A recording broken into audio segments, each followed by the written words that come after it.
ଆସନ୍ତୁ ଆଜି ଭାରତର ସବୁଠାରୁ ପ୍ରସିଦ୍ଧ ମନ୍ଦିରମାନଙ୍କ ମଧ୍ୟର ଗୋଟିଏରେ ଲୁଚି ରହିଥିବା ଏକ ବହୁତ ଆକର୍ଷଣୀୟ କାହାଣୀ ବିଷୟରେ ଜାଣିବା। ଏହା ହେଉଛି ଶ୍ରୀକ୍ଷେତ୍ର, ଜଗତର ନାଥଙ୍କ ଧାମ। ଶହ ଶହ ବର୍ଷ ଧରି ଏହା କୋଟି କୋଟି ଲୋକଙ୍କ ପାଇଁ ଏକ ମୁଖ୍ୟ ତୀର୍ଥସ୍ଥଳୀ ପାଲଟିଛି। କିନ୍ତୁ ଏତିକି ବଡ଼ ଜଗନ୍ନାଥ ଧାମରେ ଗଣେଶଙ୍କ ପାଇଁ 45ଟି ଛୋଟ ବଡ଼ ମନ୍ଦିର କାହିଁକି? ଏଇଠୁ ହିଁ ଆରମ୍ଭ ହେଉଛି ଆମ ଆଲୋଚନାର ରହସ୍ୟ। ତେବେ ଏହି ରହସ୍ୟର ସମାଧାନ ପାଇଁ ଆସନ୍ତୁ ଜଣେ ତୀର୍ଥଯାତ୍ରୀଙ୍କ ଭଳି ଭାବିବା। ମନ୍ଦିରରେ ପାଦ ଦେଉ ଦେଉ ଆମକୁ କ'ଣ ସବୁ ପ୍ରଥମେ ଦେଖିବାକୁ ମିଳେ, ସେଇଠୁ ହିଁ ଆରମ୍ଭ କରିବା। ମନ୍ଦିରରେ ତାଙ୍କ ଉପସ୍ଥିତିର ମୁଖ୍ୟ କାରଣ ହେଉଛି ଯେ ଜଗନ୍ନାଥଙ୍କର ଆଶୀର୍ବାଦ ପାଇଁ ଆସୁଥିବା ଭକ୍ତଙ୍କ ରାସ୍ତାରେ ଯେମିତି କୌଣସି ପ୍ରକାର ବାଧାବିଘ୍ନ ନ ଆସୁ। ହେଲେ ସବୁଠୁ ମଜାଦାର କଥା କ'ଣ ଜାଣନ୍ତି? ଏଠାରେ ଗଣେଶଙ୍କର କେବଳ ଗୋଟିଏ ନୁହେଁ, ବରଂ ଅନେକ ଅଲଗା ଅଲଗା ରୂପ ଦେଖିବାକୁ ମିଳେ। ଚାଲନ୍ତୁ ତିନୋଟି ସବୁଠାରୁ ଖାସ୍ ମୂର୍ତ୍ତି ବିଷୟରେ ଜାଣିବା। ପ୍ରଥମେ ଆସୁଛନ୍ତି କାଞ୍ଚି ଗଣେଶ, ଯିଏକି ଜଣେ ଯୋଦ୍ଧା, ଆଉ ତାଙ୍କ କାହାଣୀ ଏକ ବଡ଼ ଐତିହାସିକ ବିଜୟ ସହିତ ଲୋଡ଼ି ହୋଇ ରହିଛି। ଏହି ମୂର୍ତ୍ତିଟି ହେଉଛି ଗଣେଶଙ୍କର ଏକ ବହୁତ ଶକ୍ତିଶାଳୀ ଏବଂ ଉଜ୍ଜ୍ୱଳ ରୂପ, ଆଉ ଏହାକୁ ଯୁଦ୍ଧରେ ଜିତିବା ପରେ ଏକ ବିଜୟ ସ୍ମାରକୀ ଭାବେ ଏଠାକୁ ଅଣାଯାଇଥିଲା। ଏହାପରେ ଆମେ ଦେଖିବା ଗଣେଶଙ୍କର ଆଉ ଏକ ରୂପ, ଯେଉଁଠି ସେ ଆନନ୍ଦରେ ନୃତ୍ୟ କରୁଛନ୍ତି। ଏହି ରୂପଟି ପ୍ରକୃତରେ ଯୋଦ୍ଧା ରୂପଠାରୁ ପୂରାପୂରି ଅଲଗା। ଏହା ଦର୍ଶାଏ ଯେ କିଭଳି ପବିତ୍ର ନୃତ୍ୟ ମାଧ୍ୟମରେ ସବୁକିଛି ଶୁଦ୍ଧା ହୋଇଯାଏ।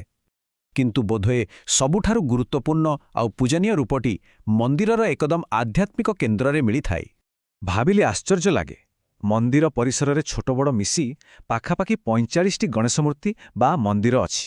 ଏତେ ସଂଖ୍ୟାରେ ତାଙ୍କର ଉପସ୍ଥିତି ହିଁ ଏହି ରହସ୍ୟକୁ ଆହୁରି ଗଭୀର କରିଦିଏ। ବଟ୍ ଗଣେଶଙ୍କର ମହତ୍ତ୍ୱ ବୁଝିବା ପାଇଁ ସେ କେଉଁଠି ଅଛନ୍ତି ତାହା ଜାଣିବା ବହୁତ ଜରୁରୀ, କାରଣ ସେ ମନ୍ଦିରର ସବୁଠାରୁ ପବିତ୍ର ଜାଗାକୁ ଜଗି ରହିଛନ୍ତି।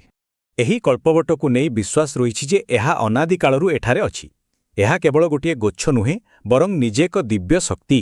କୁହାଯାଏ, ମନ୍ଦିର ତିଆରି ହେବା ପରେ ଯେଉଁ କେତେକ ମୂର୍ତ୍ତି ପ୍ରଥମେ ପୂଜା ପାଇଥିଲେ, ବଟଗଣେଶ ସେମାନଙ୍କ ମଧ୍ୟରୁ ଅନ୍ୟତମ।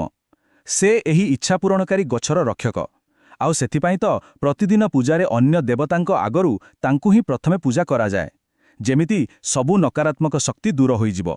ତେବେ ଏଥିରୁ ଏତିକି ତ ସ୍ପଷ୍ଟ ଯେ ଗଣେଶ ଏଠାକାର ପରମ୍ପରାର ଏକ ଅଭିନ୍ନ ଅଙ୍ଗ। କିନ୍ତୁ ଗୋଟିଏ ବହୁତ ପୁରୁଣା କିମ୍ବଦନ୍ତୀ ଅଛି, ଯାହା ଏହାର ପ୍ରକୃତ ସମ୍ପର୍କକୁ ଦର୍ଶାଏ। ବହୁତ ବର୍ଷ ପୂର୍ବେ ଗଣପତି ଭଟ୍ଟ ନାମରେ ଜଣେ ବଡ଼ ପଣ୍ଡିତ ପୁରୀ ଆସିଲେ, କିନ୍ତୁ ସେ ଜଗନ୍ନାଥଙ୍କ ଦର୍ଶନ କରିବାକୁ ବିଶେଷ ଆଗ୍ରହୀ ନଥିଲେ। ସେ ଶାସ୍ତ୍ରରେ ପଢ଼ିଥିଲେ ଯେ ପରମସତ୍ତା ପୁରୀରେ ଅଛନ୍ତି, କିନ୍ତୁ ସ୍ନାନଯାତ୍ରା ବେଳେ ଯେତେବେଳେ ସେ ପହଞ୍ଚିଲେ, ସେଠି ଗଣେଶଙ୍କର ରୂପ ନ ଦେଖି ବହୁତ ନିରାଶା ହେଲେ। ତାଙ୍କ ବିଶ୍ୱାସ ଦୋହଲିଗଲା, ଆଉ ସେ ଫେରିଯିବାକୁ ବାହାରିଲେ। ସେତିକିବେଳେ ଜଣେ ବ୍ରାହ୍ମଣ ତାଙ୍କୁ କହିଲେ, ଥରେ ଶେଷ ଚେଷ୍ଟା କର, ସ୍ଥିର ମନରେ ଠାକୁରଙ୍କୁ ଦେଖ। ଆଉ ସେ ଯେତେବେଳେ ପୁଣି ଥରେ ଚାହିଁଲେ, ସେ ଆଉ ଜଗନ୍ନାଥଙ୍କୁ ଦେଖିପାରିଲେନି। ତାଙ୍କୁ ଦେଖାଗଲା ଭଗବାନ ଗଣେଶଙ୍କର ହାତୀମୁଖ। ସେହି ଶୁଦ୍ଧ ଭକ୍ତିର ମୁହୂର୍ତ୍ତରେ ଠାକୁର ନିଜ ଭକ୍ତ ପାଇଁ ନିଜ ରୂପ ବଦଳାଇ ଦେଲେ, ଆଉ ଦେଖାଇଦେଲେ ଯେ ସବୁ ଦିବ୍ୟ ରୂପ ପ୍ରକୃତରେ ଗୋଟିଏ। ଆଉ ଏହି ଚମତ୍କାର କାହାଣୀଟି କେବଳ ଗପ ହୋଇ ରହିଯାଇନି। ଆଜି ବି ଏହାର ସ୍ମୃତିରେ ସ୍ନାନ ପୂର୍ଣ୍ଣିମା ଦିନ ଜଗନ୍ନାଥ ଏବଂ ବଳଭଦ୍ରଙ୍କୁ ହାତୀ ବେଶରେ ସଜାଯାଏ। ଏହି ଘଟଣାଟି ହିଁ ମନ୍ଦିରର ମୂଳ ଦର୍ଶନକୁ ବହୁତ ସୁନ୍ଦର ଭାବରେ ବୁଝାଇଦିଏ ଯେ ଏଠାରେ କିଭଳି ବିଭିନ୍ନ ବିଶ୍ୱାସ ଏକାଠି ମିଶିଯାଇଛି। ହିନ୍ଦୁ ଧର୍ମରେ ଗୋଟିଏ ପୂଜା ପଦ୍ଧତି ଅଛି, ଯାହାକୁ କୁହାଯାଏ ପଞ୍ଚାୟତନ ପୂଜା। ଏଥିରେ 5ଟି ମୁଖ୍ୟ ଦେବତାଙ୍କୁ ଏକାଠି ପୂଜା କରାଯାଏ। ଆଉ ଜାଣିଲେ ଆଶ୍ଚର୍ଯ୍ୟ ଲାଗିବ, ଜଗନ୍ନାଥ ମନ୍ଦିରର ମୁଖ୍ୟ ଦେବତାମାନେ ସେହି 5ଟି ସମ୍ପ୍ରଦାୟର ପ୍ରତୀକ, ଆଉ ବଟ ଗଣେଶଙ୍କ ଉପସ୍ଥିତି ହିଁ ଏହି ପୂଜା ପ୍ରଣାଳୀକୁ ସମ୍ପୂର୍ଣ୍ଣ କରେ। ତେଣୁ ଏଥିରୁ ସ୍ପଷ୍ଟ ଯେ ଗଣେଶ ଏଠି କେବଳ ଜଣେ ଅଲଗା ଦେବତା ନୁହନ୍ତି, ବରଂ ସେ ଏହି ସମ୍ପୂର୍ଣ୍ଣ ବ୍ୟବସ୍ଥାର ଏକ ମୂଳଦୁଆ, ଆଉ ଏଇଥିପାଇଁ ତାଙ୍କର ଏତେ ମହତ୍ତ୍ୱ। ତେବେ ଶେଷରେ ଗୋଟିଏ ପ୍ରଶ୍ନ ମନକୁ ଆସେ, ଯଦି ଜଣେ ଈଶ୍ୱରଙ୍କ ଭିତରେ ବାକି ସମସ୍ତ ଈଶ୍ୱରଙ୍କୁ ଦେଖିହୁଏ, ତେବେ ଆମ ବିଶ୍ୱାସର ପ୍ରକୃତ ଅର୍ଥ କ'ଣ?